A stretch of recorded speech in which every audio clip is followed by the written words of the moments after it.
You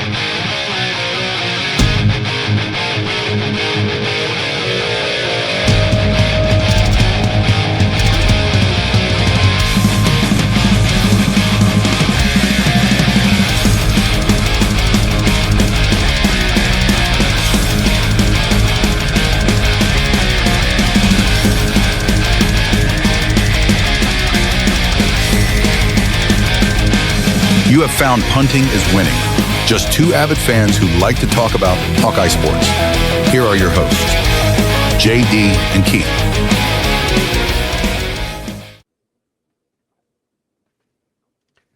Welcome back, Hawkeye sports fans, to season 4 of Punting is Winning.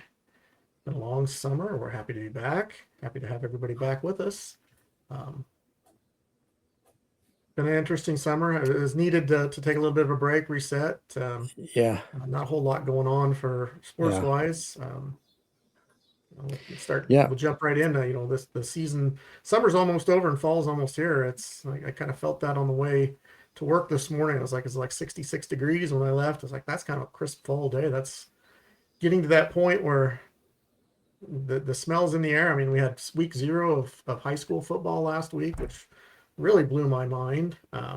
Did kind of watch a little bit of the Centerville Creston game just because that has kind of a little bit of an Iowa flavor with Mac Murdoch being actually having taken unofficial visits to Iowa already.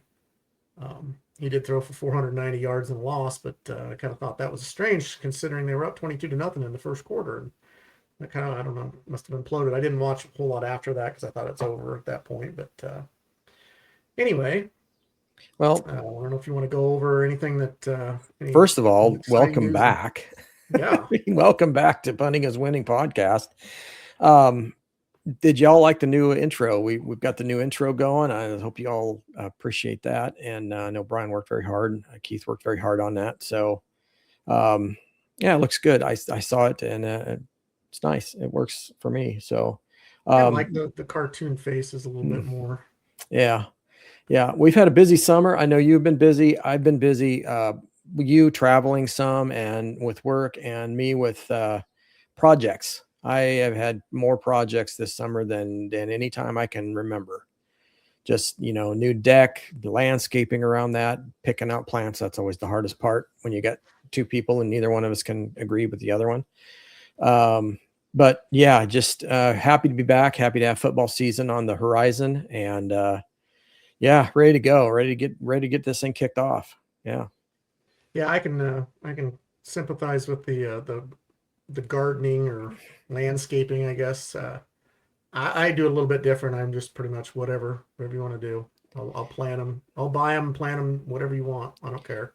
Well, the thing with us is that she looks at things and I look at how much room is it going to take up? Are we going to be able to put it in next to this? Is it going to be something that's going to be hard to maintain? Is it something we can trim back at the fall? Is it coming back next year? And she just looks at it as, it's pretty. I like it. Yeah. It's flowers and that plant will do this and that plant will do that. And I'm like, yeah, can we put it within 3 feet of something else? I don't want all this stuff spaced out. We got like 75 yards of landscape and 4 plants because, they're going to bush out to the point of crazy. Mm-hmm. So I have to kind of figure all that stuff out and make sure it's all going to work together. But most of the time she gets what she wants. Yeah. We pretty much ripped ours out and started fresh in the back. So we didn't all new and it came up and looks really nice. And I will give her a lot of credit for what she picked out. I do feel like there's some places that maybe it's a little too bunched up, but they're annuals. They're not perennials. So we'll replant in the spring next year. Right. Have something new.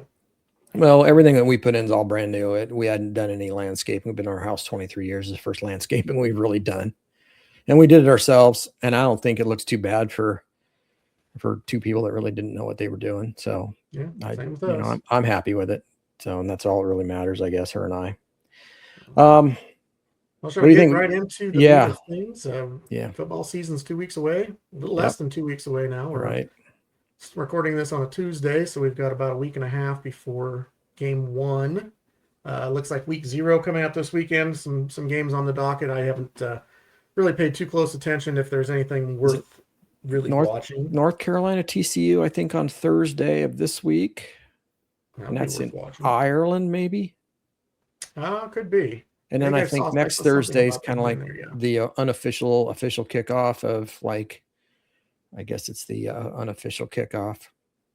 Yeah, I don't know, but that's when the Big Ten starts a week from this coming Thursday. So 2 days before Iowa does. Yeah, and that's more what I'm interested in. I do love watching my college football, and it doesn't really matter who I'm watching, with the exception of a couple of teams that I don't watch just because I can't stand them. Yeah. Unless we're playing them. But otherwise, I will watch pretty much anybody. And 14, 15 weeks, 16 weeks, whatever it is that we get in the fall and into the winter is. Those are the times where I ask, I just need those 16 days. Just give me those 16 days or 16 weeks, weekends, whatever, and you can have me the rest of the year. It kind of helps you push through, like, the cooler part. I love the fall first of all, but it helps to kind of get you through that fall into the winter, and then basketball picks up, and then you can get that to propel you into the spring. And then when spring gets here, then it's all, like, you've got the warm weather, you'd be outside, you can do things outside. So I feel like these sports are a needed boost to get you through some of the indoor days when you can't really get outside because it's nasty. But so yeah, for me, they serve a dual purpose: entertainment and to kind of help get me through those nasty cold days in the winter. And yeah, just my observation, I guess. Well, we do have a team that we cover. Let's talk a little bit about them. Yeah. What are your thoughts going into the season based on what you've heard through Big Ten Media Days, through fall camp? I know we did not get the opportunity to go to Kids Day this year. I was just getting back from overseas, so was not on the docket for me. I was still asleep part of that day. Yeah, we had a commitment too that we couldn't go. So, but what are your thoughts from what you're hearing? Let's start with any surprises that's come up. No, I did see Media Day, and it's the same thing every year. It's we're young in places. We've got some veterans in places. We got a lot of work ahead of us. We're a developmental program. All the stuff that Kirk says every year. It's the same thing every year. He did talk a little bit about the changes in with, like, how many years of eligibility you have. 5 to make 5 or 5 to make 4 or whatever, however it turns out. I think that's a good rule. It kind of eliminates red shirts at that point. It does actually eliminate red shirts, which is good. But nothing really surprised me. Nothing really shocked me. It's basically the same thing, just maybe a few different words thrown in is really about all it is. So you can't expect to get a whole lot out of it. Yeah, I think the only thing that really stood out to me, and I think it's been brought up ad nauseum on message boards and other podcasts, is the way that Kirk Ferentz talked about Tony Diaz and the company that he put him in when he mentions guys like Bob Sanders and Marshall Yonda. Bob Sanders liked to hit people. Marshall Yonda liked to hit people. Tony Diaz likes to catch the ball. And I know a lot of people will look at that and say, oh, he's just saying things, but that's out of character for him. For him to say those things about an individual, that person has to have stood out to him in some way. And so that gives me a little bit of hope that there is progression in the wide receiver room. I've heard a lot of people talking about Evan James as well as another guy that's really kind of stood up in the crowd. Obviously, Reese Vanderzee is going to be Reese Vanderzee. He's got the built-in advantage of being 6'4" and good body control. So we know what we get with him. I think it'll be really interesting. I think the top 4 obviously are Diaz, James, Vanderzee, and Dayton Howard at this point, which I really like the thought of 2 guys on the outside of Howard and Vanderzee. I can throw a fade to either side, and I've got Right. height and I've got ability on both sides. Mm-hmm. You know, and that kind of leads me into, I know we want to talk about the quarterback situation and what we've heard, but it kind of leads me into that a little bit because good wide receivers can really make average quarterbacks look good. And good quarterbacks with average wide receivers can still make a good quarterback look average. Yeah. So I think, upgrading the wide receiver room was probably more paramount. And I know maybe some people will disagree, but maybe it was more paramount to upgrade the wide receiver room in the way that they did, as opposed to needing to go out and find a quarterback that was, Russell Wilson style, or, somebody who was already a major proven huge talent, because I think those guys can make who we have look better. Now, with that said, a lot of people are going to have their opinions on who should be the starter, which one's better. I don't have a dog in this fight. I really honestly don't care if it's Hank Brown, if it's Jeremy Heklinski, if it's Jimmy Sullivan, if it's Traden Bessinger, or if it's Fitzpatrick or Fitzgerald, whatever. I don't care which one it is. I want the one that's going to lead us to the most wins. And I think that's where the wide receivers can really help that out. Now, granted, yes, you have to have a quarterback that gets the ball to him in a general area too, and that makes a huge difference. But I don't know. I'm on the fence as to where I want to lean for quarterback. I don't care which one it is. It's whoever leads the team the best. What are your thoughts? I kind of look at the wide receiver room and the quarterback room as kind of this is, from all indications, what everybody's saying is this might be the best wide receiver group that we've had in the last 10 years or more. At that point, then there are no more excuses. Yeah. There's no more, if we had better wide receivers. Well, this is supposed to be as good as we've had. So now it comes down to which quarterback can get them the ball and let them do their thing in space. And at this point, apparently neither one of them has separated themselves from the other. And the old adage is that if you have two quarterbacks, you don't have one. And that scares me. And this may go into the season before we actually figure out who's the better quarterback. Now, I have a feeling if it's Kirk's decision, he's going to go with Hank Brown. That's just my opinion. And I don't have a whole lot to base that on, other than I believe he thinks that Hank Brown's more of a ball control, not going to put it on the ground type, not going to throw an interception that's not smart.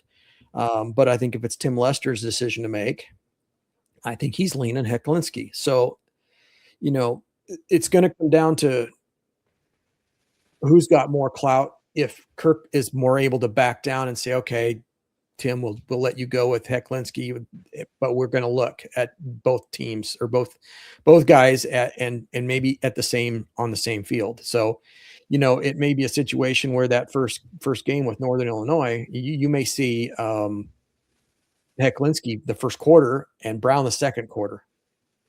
And then whoever leads the team then gets to go either the rest of the way, third and fourth, or they may not have that figured out either and just go third quarter, fourth quarter, Brown, then Heklinski again. And I hope that this is a Northern Illinois team that's not as good as the one that beat Notre Dame the other, 2 years ago.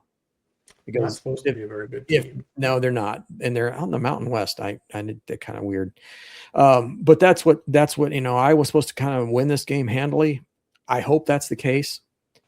And that we get these younger guys and figure out a quarterback situation in a situation where it's not life or death. It's not we need a fourth quarter touchdown to win the game, or, we're tied with 2 minutes to go. Who's going to be our quarterback to run it down and get us a field goal to win it? I hope those are not the situations. But when you go back to the wide receivers, like you talked about earlier, yeah, I think this might be the best wide receiver crew on paper that we've had. I've not seen Diaz play in person. I've not seen James play in person. These guys are coming from a lower division. We got to see what they're up against when they're up against actual Big Ten talent and cornerbacks and safeties. Then we'll know, probably by the third or fourth game, probably by Michigan, we'll know whether or not we've got something or not. So I'm gonna pull back a little bit on my excitement level for them. I'm just going by what people are saying, but I want to see it. I don't know that I can believe it till I do see it.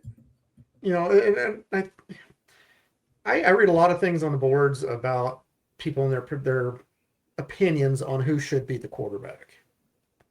And I think, they're talking about, oh, well, like the Big Ten guys yesterday, Hecklinski had a tough day turning the ball over, whatever. Well, I think you got to really put that into context, though, too. Number one, you're going up against a pretty stout defense every day. That knows your place. What I'd want to know as a fan, somebody who's not there, who didn't get a chance to see this, was he throwing into double coverage? Was it just a guy that was stuck to him like glue, and he was just trying to thread it into a spot because it was situational drills? I want to know those contexts. Was he overthrowing them? Was he leading them too far where, the safety's able to come in and make the pick?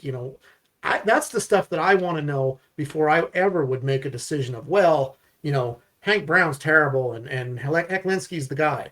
You also got to consider, a lot of people are saying, oh, well, he really lit it up at Kids Day.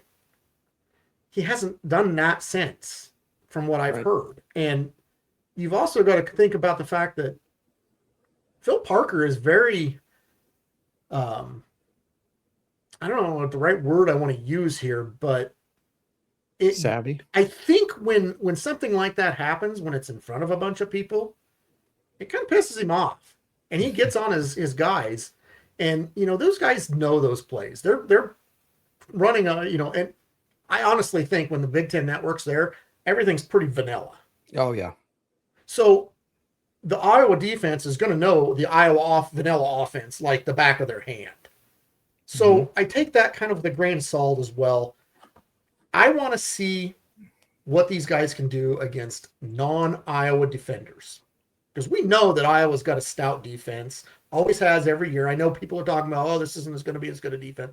I kind of disagree. I kind of think this is going to be just another typical Phil Parker, under 20 points a game, top 10 defense, just like they see every year.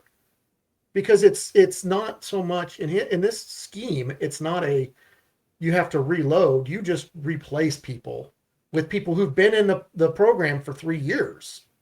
They may not have the experience, like Van Keckerichs. This is his 4th year in the program. If he steps in, I have no qualms about it. He's played special teams, he's played on defense. I don't expect him to go in there and look lost. Right. Now, from all intents and purposes, everything that I've heard, the corners are looking fantastic. Guys like Jacob Wallace and Darian Jones are jumping off the stat sheet or jumping off, in the eyes of the coaches. And when you've got guys like Phil Parker talking specifically about those guys, they're good. Yeah.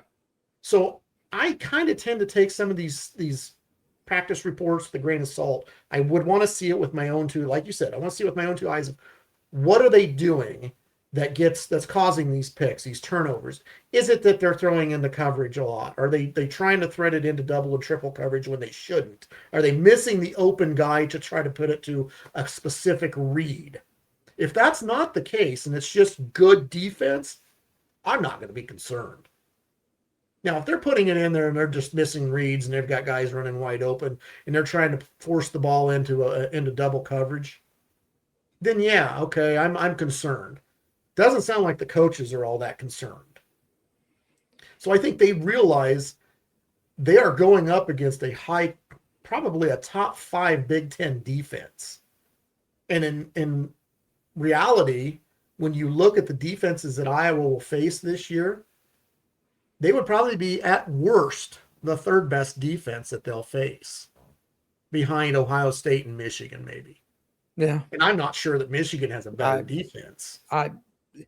Yeah, we'll talk about schedule here in a little bit, but let's move on. We're going to move on down the line to some other offensive players. Let's talk about the running back room maybe a little bit. I think we're as solid there as we've been in years. We've got 4 guys I think could easily go 100 yards a game. Number 1. Yeah, really. And that's good to have in case you've got, every year there's always injuries and somebody's out dinged here, out dinged there. It's, he's going to miss a game or two, blah, blah, blah. Well, you've got really adequate guys are good guys behind you that can take over where, if Moulton goes down, you've got LJ Phillips and you've got McNeil, and you've got Xavier Williams coming in after him. I mean, it's just one after the other. Here's the thing, and this is, and I think this is something you're going to see happen. It's going to be, because there's so many guys that are good, that are number one quality guys. It's going to be whoever's the hot hand at that day. It may not be Kamari Moulton every single game. It could be Kamari Moulton goes out there and he runs for, 175 yards against Northern Illinois. We only have to pass the ball 15 times. People are going to be up in arms because we didn't pass it enough. We only threw for 120 yards ish, blah, blah, blah, whatever. Same old Iowa offense. Yeah. I mean, if you're running the ball like they are, who cares? Yeah. But it may be the next game. It may be, Moulton doesn't have it, but LJ Phillips is the guy. And he runs for 150 and Moulton runs for 35 because he's maybe not hitting the hole hard enough or whatever, just different style of defense. And I think that's going to be prevalent throughout the season, is like, you're not going to have a clear number one guy that's going to be like, oh, well, he's the true top running back. I think it's going to be a running back by committee because there's so many good options. Right. So yeah, I'm personally not concerned about running backs. The only thing would be is if we have, a plague of injuries somehow, 2 or 3 guys go out, and then you've got to start looking at other guys down the line a little bit further. Yeah. Another 2004, we have Sam Brownlee have to come in and be basically the bulk of carries. I think if you had another 2004 year, I don't think you're as low in the depth and the quality of running back as you were that year. Yeah, I agree. I think you've got far, far, far better options, even at the 4, 5, 6 deep on the running back options than you had that year with Sam Brownlee. And there was another guy, Packy O'Meara. Oh, yeah, Packy O'Meara, yeah. He was a scat back. And again, we what 10-3 that year? Yeah, that was a good year. And won co-Big Ten champions. Mm-hmm. Again, that was with Drew Tate, who came of his own that year, and I think that's where a lot of people are expecting Hecklinski to be. Similar build, similar style, similar mentality, that gunslinger, however you want to express it. And I hope beyond hope that one of those two guys becomes the guy. Yeah, I do too. Or honestly, I don't care. One of the 5 guys becomes the guy. Yeah. Whoever it may be. Yeah. Because I would just, they've been so close so many years. They've just had a serviceable quarterback, or, and I think in some years they've had serviceable quarterbacks. They just haven't had the wide receivers that could catch the damn ball. That's why I said earlier, and there's no excuses now. Yeah. You've got what you wanted because you kept saying all through the years, oh, we don't have any wide receivers. These guys aren't very good at wide receiver. Now we've got the wide receivers, allegedly. And now you've got to have a quarterback get the ball to him. And whoever that is, like you said, whoever it is, as long as they can lead the team and, separate themselves from the other, I'm perfectly fine with whoever it is. Yeah, so, I agree. Moving on, another really solid area is tight end. Yeah, I mean, that's as deep rich as it's ever been. Yeah, that's just being rich at one position right there. Estringa's back. He only played 2 games, maybe 3 last year before he got hurt. I think it might have been the second game, Iowa State game. Yeah. So then you got Vanami, which came of his own. Great season last year. You got Thomas Meyer, Zach Ortworth still there. And everybody Michael forgets Burke. About him. Burke. Yeah. Mike Burke. Yeah. Burt. It's And then Burt. Don't you have, is it Mason Woods?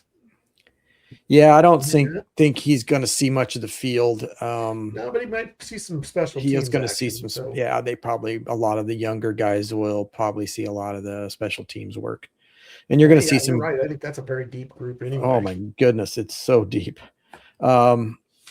Moving on, we know that we've got with tight end, so let's go to the offensive line.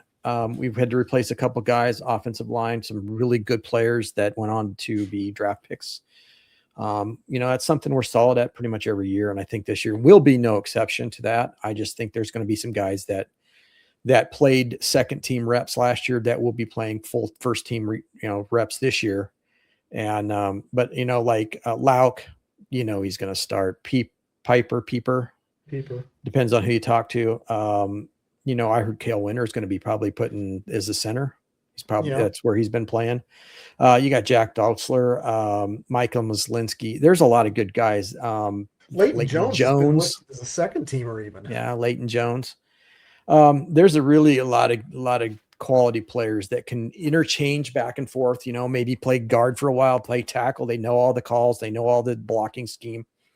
I mean, they were talking yesterday on the Big Ten Network about how everybody just in lockstep on the zone blocking schemes and how pretty it is and how nice it is. And, you don't do that overnight. That's constantly repetition. It's just going over and over. And I had a coach tell me one time, practice doesn't make perfect.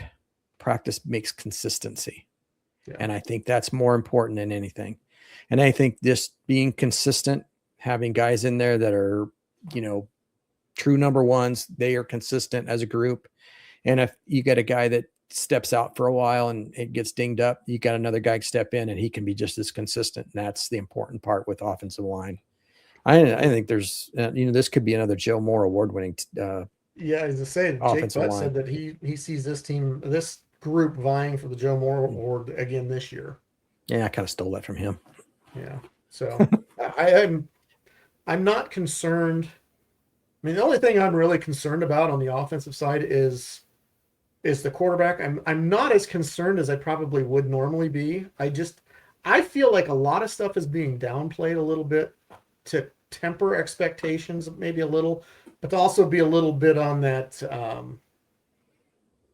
being coy about things. I don't want to tell you that I think we're going to be really good when I think we're going to be really good, because I want you to think we're not going to be good.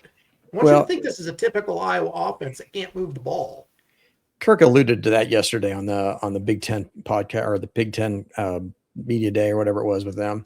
He said last year, I felt like our team should have been in the top 25 and it weren't. This year we're in the top 25 and I don't think we should be.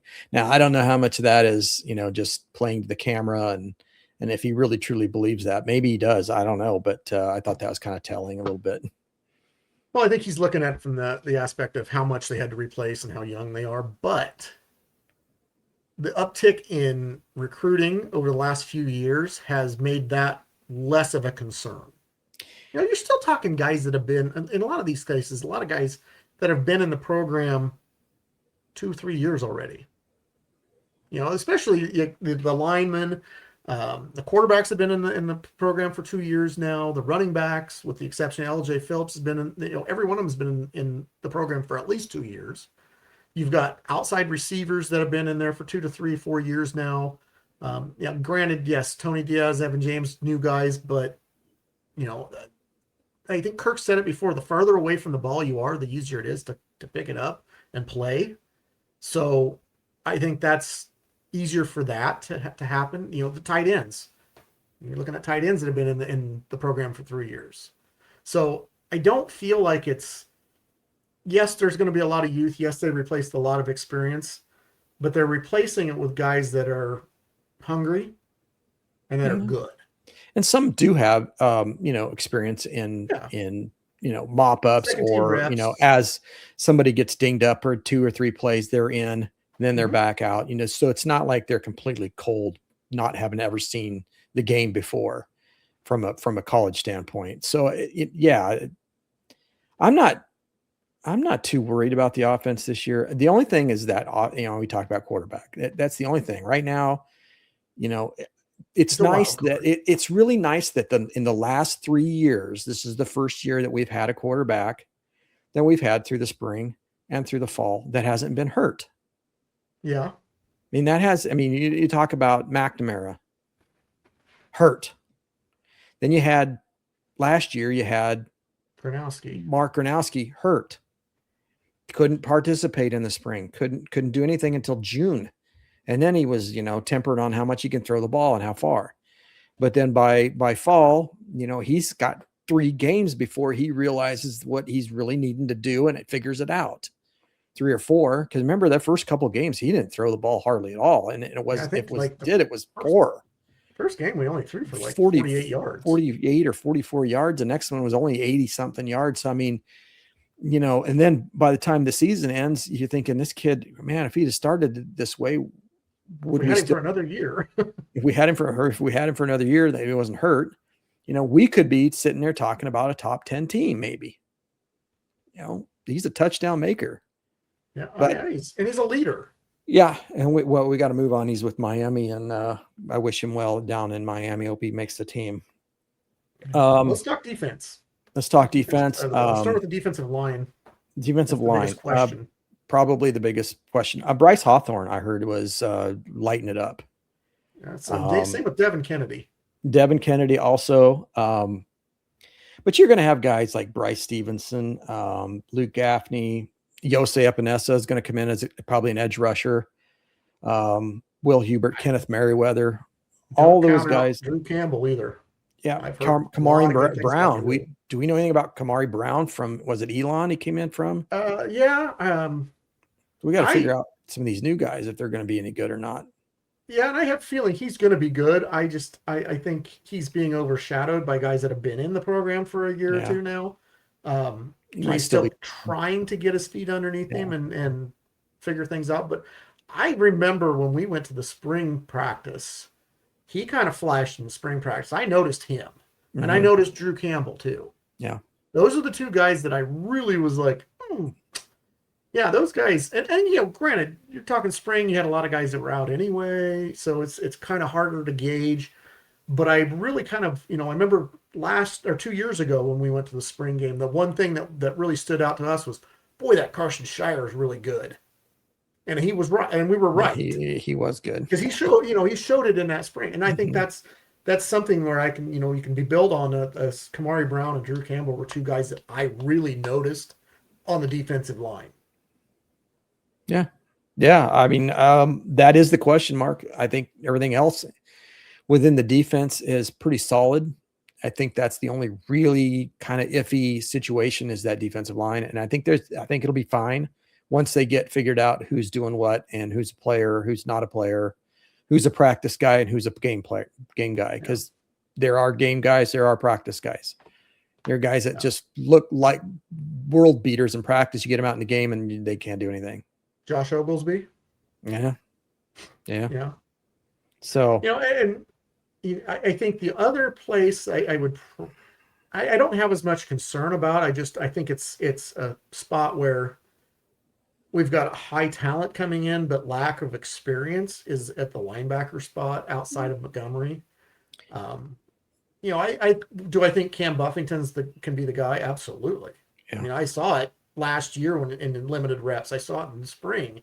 I didn't really get to see a whole lot of Preston Reese, but I've heard really good things about him. Yeah. Weiskopf, another one that I've heard a lot of good things. Van Kekerix is another one I've heard a lot of good things about. And I think Van Kekerix is one of those that he'll be in there when we're not in the cash. But I speaking of cash, which I consider kind of that hybrid safety linebacker, I would not be surprised if a true freshman's the cash. I think that Marcelo Viti is really, really good. I've heard just really great things coming out of the fall with him. There is that freshman though, and there is that factor about him being young. And I'm not saying he can't do the job. I'm just saying that sometimes it takes a while to learn where to be, where you need to be, and there's going to be mistakes made. So I would think you probably wouldn't see him right away, but you may see him towards the middle of the season a lot more, just after he's figured things out. My guess, I think this is what I think will happen. I think you're going to see one of the corners, one of the harder hitting corners, maybe a Jacob Wallace or Rashad Godfrey or somebody like that. It's going to roll back into the safety position. I think Lutmer's going to take the cash spot to start the season. And I think partway through the first game, he's going to start sprinkling in Viti in there at the cash and moving Lutmer back to the safety spot to kind of get, I want to see what I've got, but I want to do it in low pressure situations. and where I can always quickly make the switch back of like, okay, Zach, you're back in. Whoever was at safety with him, before it goes back in, you can really make that switch. You don't have to be like, I got to roll with this guy to start with because I don't want to break his confidence. I think you start him out where you're like, okay, here's what we're going to do. Two series is in, we're going to let Lutmer, we're going to run this base 4-3 with the cash or 5, was it 5-2 technically, or 4-2-5, yeah, 4-2-5, and then by the third series is like, okay, let's mix things up a little bit, because hopefully at that point we're up 14-0, and I think he feels a little bit more comfortable. Like, if he does give up a big play or if he makes a mistake, it's not going to kill us. Well, that's kind of where I was going with. We need to get these first 3 games. We kind of really, it would be really nice if we could get a pretty good lead on all 3 of these teams. I mean, like enough that we can play and sprinkle in these guys and let them play, decent reps, especially when you talk about, if you're up on a team 28-3 at the half, they're going to throw the ball because they're going to try to get back in the game. They're going to work on that kind of thing. They're going to work on, what happens if we're down. We need to, work on these things. That's where you're going to get the most, you're going to see the most out of your players when it comes to the back end.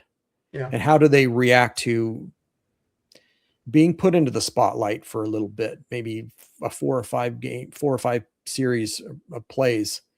Let them go, let them run, see what they do, see if they make mistakes, fix them, correct them, talk about it on the sidelines, put them back in, talk about it over the course of the week till you get to the next week. So to me, I think the best thing Iowa could do is get ahead all 3 of these first 3 games by quite a bit so that they can just put in guys and see how they do and then know what you've got. Give them a little bit, because you never know when you're going to need those guys later on in the season if somebody gets hurt.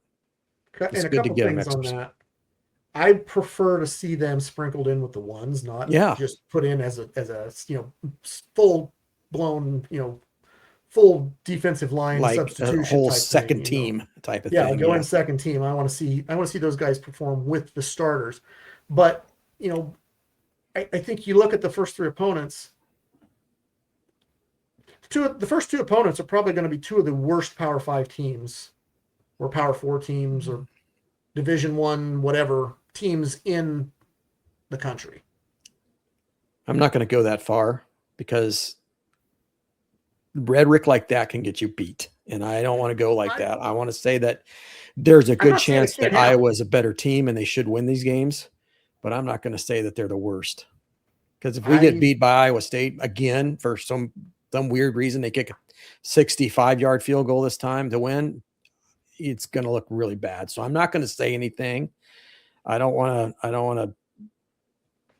to tempt fate here with that kind of situation. So I'm going to say, yes, we should win these games and we should win them handily, but I'm not going to go as far as to say that they're the worst Division 1 program. I didn't say they were the worst. They were going to be some of the worst. Some of they the were worst. Lower, some of the worst. 90 plus. I hope you're right, and I hope they are horrible. I hope they're absolutely horrible. I hope. Problem with that is that when you blow a team out 63-3, 45-10, 68-0, you don't learn a lot about yourself, and everybody's gonna say, "Oh, you had a weak schedule. You had the weak teams. You didn't. When you're sitting there at 9-2, and everybody's looking at your first 3 games, saying you didn't play anybody. You kind of hope that they aren't the way." And here's what I've seen. I've seen publications where they have Purdue ranked ahead of Iowa State. Well, Iowa State. I don't like Iowa State, and I know you don't like Iowa State. It's this thing in Iowa. If you live in Iowa State, you're either Iowa State or you're Iowa, and you hate the other one. They had to replace everybody. They had like one guy come back from that team from last year, and I think it's the kicker. And I just don't know how you can compete with you don't have a cohesive group that has been with each other. I know this guy brought a bunch of them from Washington State with him. That wasn't a very Mike good Washington Rogers. State team either. It wasn't, and they gave up a lot of points. But just we should, these first 3 games, Iowa should actually probably cruise pretty easily. Now, I don't know. I'm not going to predict 63-0 type stuff like that. I think if Iowa beats Iowa State, it's going to be 30-10. I was going to say 38-3, 38-10, something like that. Yeah. I don't know that they'll score 10 points. I don't know what the over-under is on that and what the point spread is, but they should win that one. And you and I mean, don't take them lightly. We had to block 2 field goals. In a year that we were very, very good. Yeah. Turned out to be very good. Yeah. So, honestly, an injured quarterback away from potentially playing for a Big Ten championship and a national championship. Yeah. So anyway. Yeah. Well, we got to talk special teams real quick before special teams. Yeah. Don't know what we're going to get with that. That might be the biggest question mark of the whole thing is, Eli Ozick, or is it Caden Burr is going to be the kicker? I would assume Ozick, maybe not. Who knows? Punter Philpott or Boston Everett, both are unknowns at this point. Yeah. I'm a little concerned about long snapper. I haven't heard anything bad. I haven't heard anything good. I haven't heard anything at all about long snapper. So maybe that's a little bit of thing. Well, is it? You're not hearing anything bad. You don't ever hear about it, the long snapper anyway. So I don't think I'm not you're hearing anything bad anything about him. I'm not worried about him. I don't think you hear anything at all about him. Did you hear anything about our long snappers 2 years ago or last year? No. Were they bad? No. Oh, yeah. Well, they had that one against Oregon. Yeah. Yeah, it cost us. That was in the rain though, too. So give him a little bit of. Yeah. Yeah. I always look at it. If I'm not hearing anything bad, I'm assuming it's good. Yeah. Well, you would hear it. How about punt and kick returns? Do we know anything about any of those? Sounds like possibly. I hate to see Lutmer doing Evan James might be one of them for a punt return. I'm sure Zach Lutmer will probably be on that as well. I don't like that idea. I don't either.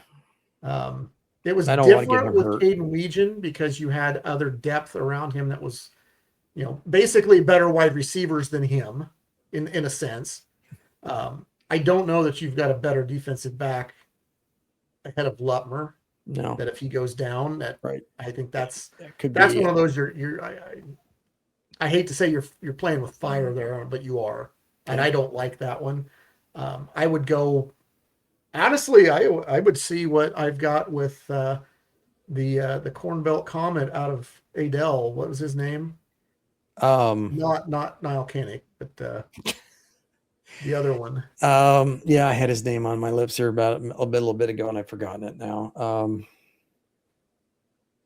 Yeah, jeez. Yeah. That's what happens when you get a little bit older. Every year, you forget things that you had on the tip of your tongue 5 minutes ago. But anyway, let's talk real quick. Let's talk real quick about schedule. We hit on it a little bit. First 3 games: Northern Illinois, Iowa State, and Northern Iowa, all at home. I think that's a 3-0 start.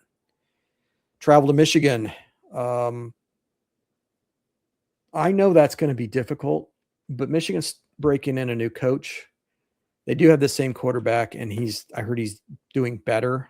He's not been great. Big Ten guys talk about how bad they struggled when they were there. Yeah. So I'm going to go out on a limb and say I think Iowa starts the season 4-0. I hate to say that because it probably ain't going to happen, but I think they go 4-0. I think they get by Michigan. I think it's close. I think it's one of those last minute type of deals. But then I think it could be a 2002 repeat. But I think we end up going 4-2 in the next 2. I think we lose. I think we lose to Ohio State at home, and I don't think that's going to be all that close. I think it's going to be 35-14, and then Washington going out there on a short week after Ohio State on a Friday night, West Coast. Iowa never plays well on the West Coast. Washington's not a bad team. They're better than the UCLA team that we went out and lost to 2 years ago. I know you can't. The one thing that I would say about that game is they will be coming off a game at USC. Yeah, but I'm not going to get burned on Iowa going west coast and No, then, no, and then they predicting never, that they they don't win. win going west. No. So I think 4-2 after the first 6, and then I think that we do stub our toe one more time in the rest of the season. I don't know if it's against Illinois on the road or if it's. I hate to say, I think we own Minnesota. I think they're going to beat Minnesota. I think they're going to beat Wisconsin, and they got Northwestern. That's never an easy game, even though Northwestern's not going to be great. I still think we play down to their, and they seem to get up for us, Iowa.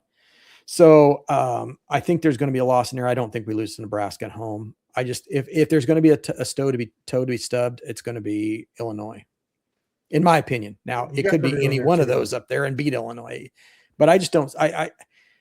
I think best case scenario for Iowa is 9-3. Worst case is 7-5, maybe 8-4. And I'm going to probably land more on 8-4. If they lose that Michigan game, it's 8-4. That's my opinion. I think their ceiling is 10-2. Mm-hmm.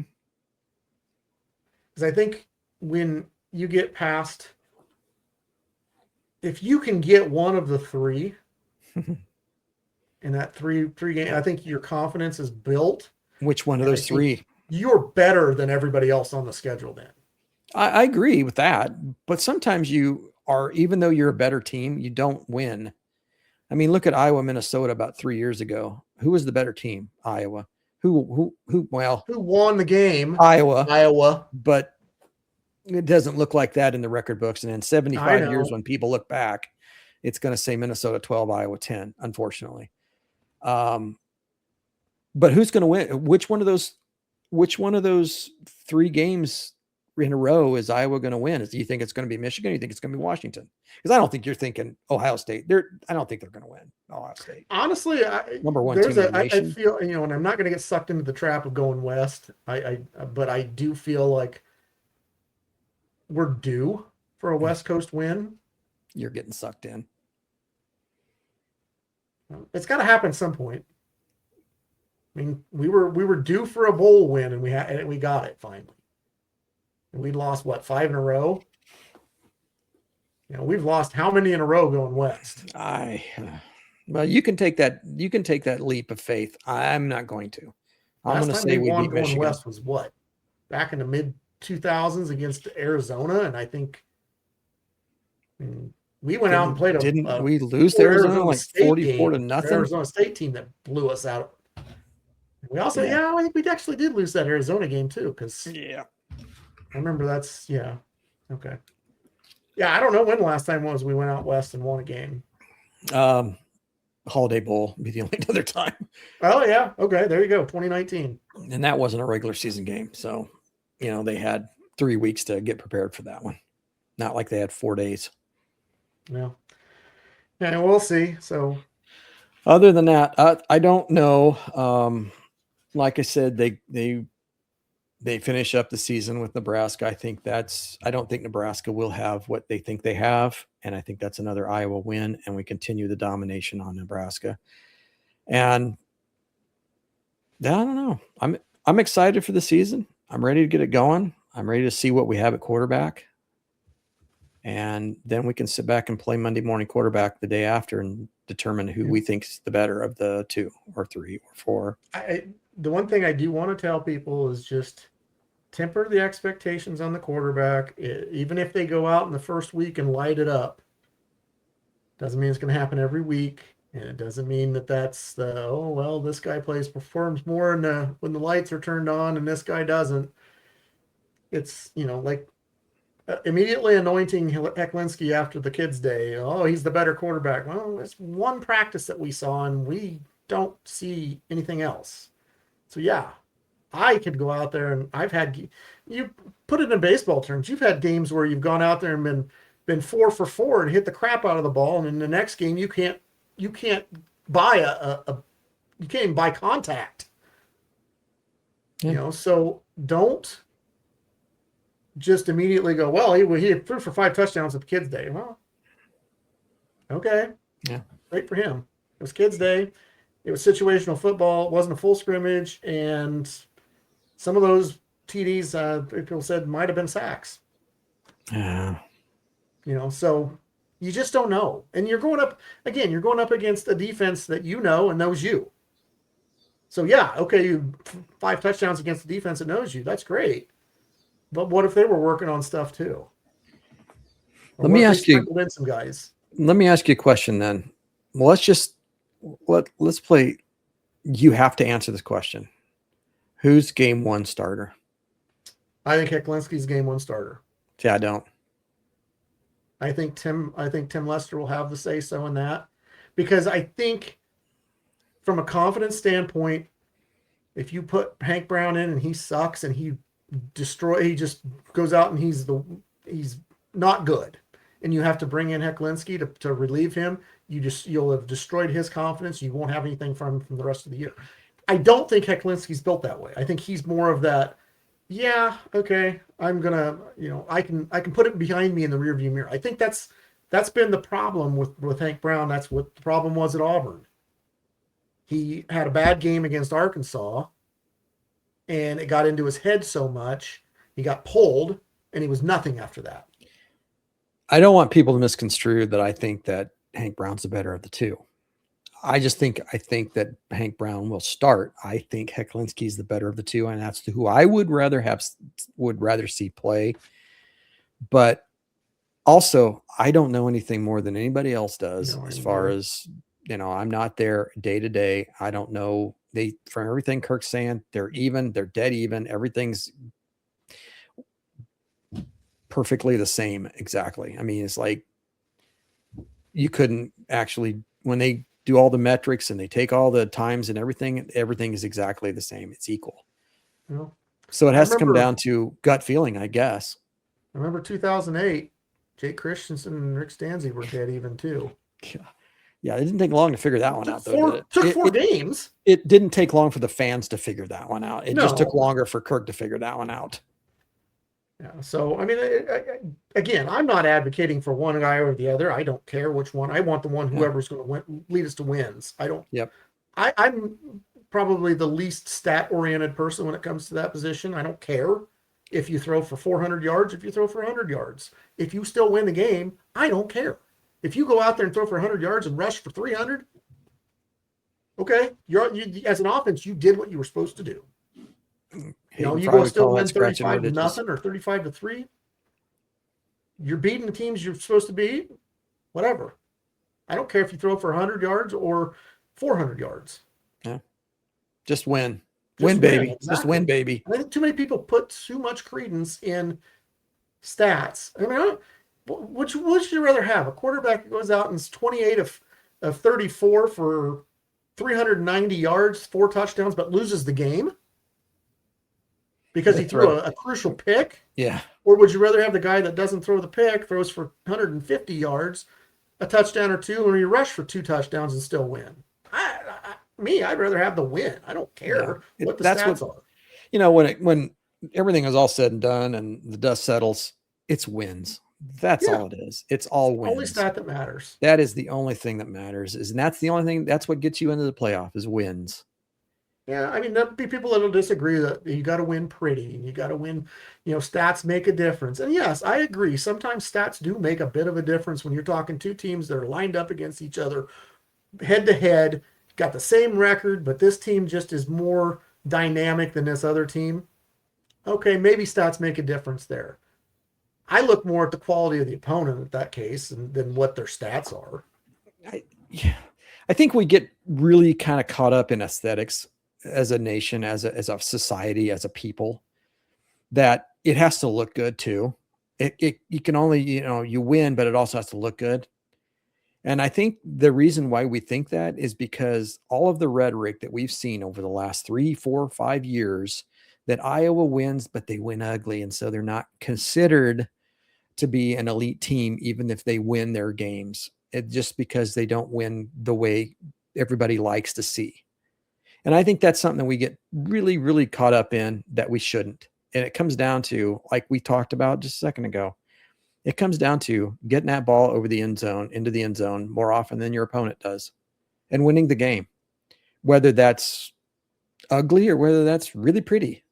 It doesn't matter. Just getting the win. And ugly can be pretty. Yeah. It depends on it's in the eye of the beholder, I guess. Yeah, right? That's true. Okay. Well, let's wrap this up and Yeah. get out of here. We're going to try some different things this year. No question of the week this year, at least not today. We might try a little fun things as we go forward, but and try to mix things up, make year 4 a little bit different than the previous 3. But with that said, back at it next week, getting ready prep for first game of the year, and hopefully we'll have a little bit more to go on. Maybe have a depth chart at that point. I don't know if we'll have one by Sunday or Monday next week, but I have to think at some point in time next week we will. And I think when you see what it is. When you see that depth chart, I think you're going to see number 1 quarterback, both. There's not going to be one over the other. It's going to be oars. A lot of oars across the board because I think he's just kind of gotten to that point where it's like, I don't put a whole lot of stock in a depth chart. I have to put one out because the conference says I have to put one out, but I'm not going to put a whole lot of thought into it. And that's fine. I don't want the opponent to know who my starters are. Let them guess. I don't care if it's Northern Illinois, if it's Northern Iowa, Iowa State, or if it's Ohio State. Let them guess. Now, if they're flipping a coin when Iowa's going out on offense and they're flipping a coin. Yeah, you go in now. Heads you, tails you. Flip. Okay, you. Yeah. Let's see who does best when the lights are brightest.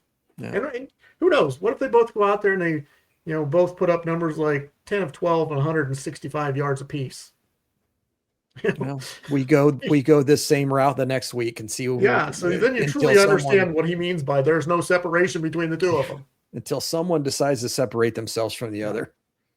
Yeah. So, all right. Well, let's roll out of here and catch everybody on the flip side next week, and we'll have more content. And happy to be back, and glad to have you as viewers, and we appreciate it.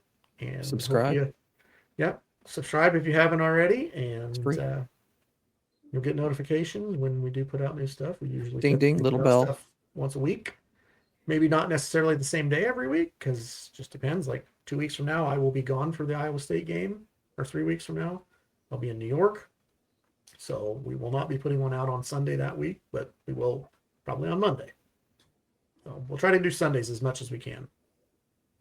So. All right, with that, let's give it a go Hawks and get out of here. Go Hawks. Go Hawks.